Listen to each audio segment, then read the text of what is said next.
Hello and welcome viewers. सोचो जरा, जब पूरी दुनिया Ukraine war, middle east crisis और यूएस चाइना पावर स्ट्रगल में बिजी है, उसी टाइम इंडिया के प्राइम मिनिस्टर अफ्रीका के एक बहुत ही स्ट्रेटेजिकली इंपॉर्टेंट देश इथोपिया का दौरा करते हैं। मोदी जी का इथोपिया विजिट एक नॉर्मल फॉरेन ट्रिप नहीं था, बल्कि एक केयरफुली प्लान्ड डिप्लोमेटिक मूव था, जिसका इम्पैक्ट सिर्फ अफ्रीका तक नहीं बल्कि ग्लोबल पॉलिटिक्स तक भी जाता है। मोदी जी जैसे ही एडिस अबाबा पहुंचते हैं, उनका वेलकम सिर्फ एक गेस्ट जैसे नहीं बल्कि एक ग्लोबल पार्टनर जैसे हुआ। इथोपिया इसलिए भी इम्पोर्टेंट है क्योंकि यहाँ अफ्रीकन यूनियन का हेडक्वार्टर है। मतलब जो लीडर इथोपिया में स्ट्रॉन्ग प्रेजेंस बनाता है, वो इनडायरेक्टली पूरे अफ्रीका के साथ अपनी पोजीशन स्ट्रॉन्ग करता है। इंडिया ने यहीं से ग्लोबल साउथ लीडरशिप का क्लियर सिग्नल दिया। इस विजिट का पहला और सबसे इम्पोर्टेंट फोकस था bilateral meetings. Prime minister Narendra Modi ने इथोपियन प्राइम मिनिस्टर और टॉप लीडरशिप के साथ डिटेल टॉक की। इस मीटिंग में defence corporation, investment, trade, agriculture,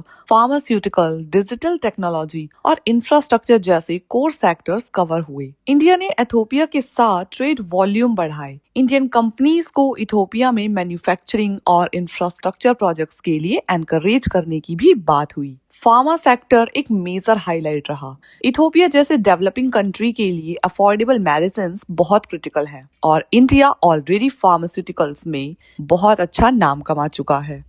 इस विजिट में इंडियन फार्मा कंपनीज के लिए मार्केट एक्सेस और कॉर्पोरेशन को बढ़ाने के लिए एग्रीमेंट्स हुए। साथ ही एग्रीकल्चर टेक्नोलॉजी और फूड सिक्योरिटी पर भी काफी चर्चा हुई, क्योंकि अफ्रीका के लिए ये सर्वाइवल लेवल का इशू है। डिजिटल इंडिया मॉडल भी इस ट्रिप का एक बहुत ही स्ट्रॉन्ग पिलर रहा। इंडिया ने इथोपिया को अपना digital public infrastructure experience share करने का ऑफर दिया, जैसे डिजिटल पेमेंट, गवर्नेंस सिस्टम और कैपेसिटी बिल्डिंग। सिंपल वर्ड्स में कहें तो इंडिया अपना यूपीआई टाइप मॉडल और डिजिटल गवर्नेंस अफ्रीका के साथ शेयर करना चाहता है, वो भी बिना किसी डेथ ट्रैप के। यहाँ ये जानना भी जरूरी है कि इथोपिया के अंदर प्राइम मिनिस्टर मोदी को हाईएस्ट सिविलियन ऑनर दिया गया।